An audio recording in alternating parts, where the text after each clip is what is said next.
والسلام على سيد المرسلين انا بن شعيب عن ابي الجدي ان رسول الله صلى الله عليه وسلم قال لا تجلس بين اثنين الا باذنهما رواه ابو داود. حدیث کی روشنی میں مسلمان کی ملاقات آپس میں اس کے آداب سلام کرنا، ہو سکے تو گلے ملنا، ہاتھ ملانا، مصافحہ کرنا، مجلس میں جائیں تو آنے والے کے لیے جگہ بنانا، جانے والا خود کسی کو اٹھا کر کھلوا نہ بیٹھے۔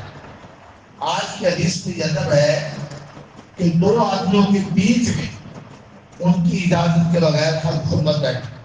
دو آدمیوں کے بیچ میں ان کی اجازت کے بغیر نہ بیٹھو۔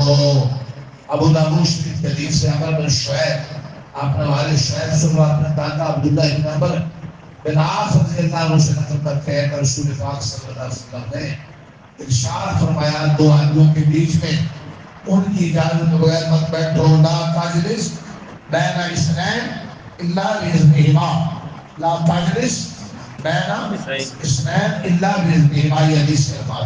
مت بیٹھو دو آدمیوں کے درمیان بغیر ان کی اجازت کے۔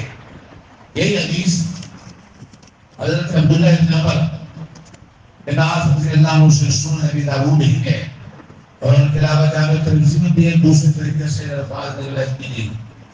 لا يحل لرجل ان يفرق بين اثنين الا باذنهما، اسی طرح یہ بات جائز نہیں قریب قریب بیٹھے ہوئے دو آدمیوں کے درمیان میں ان کی اجازت کے بغیر بیٹھ کر ان سے ایک دوسرے سے الگ کر دو۔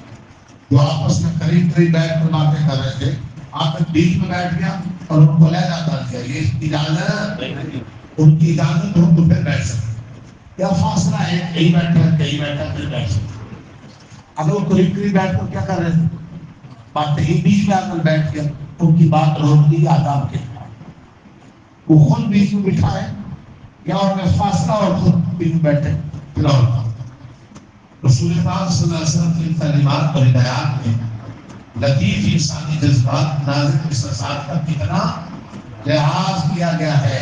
اللہ تعالیٰ نے اس دین کو سمجھنے اور کرنے، پھیلانے اور وفادار اور باادب بننے کی توفیق عطا فرمائے۔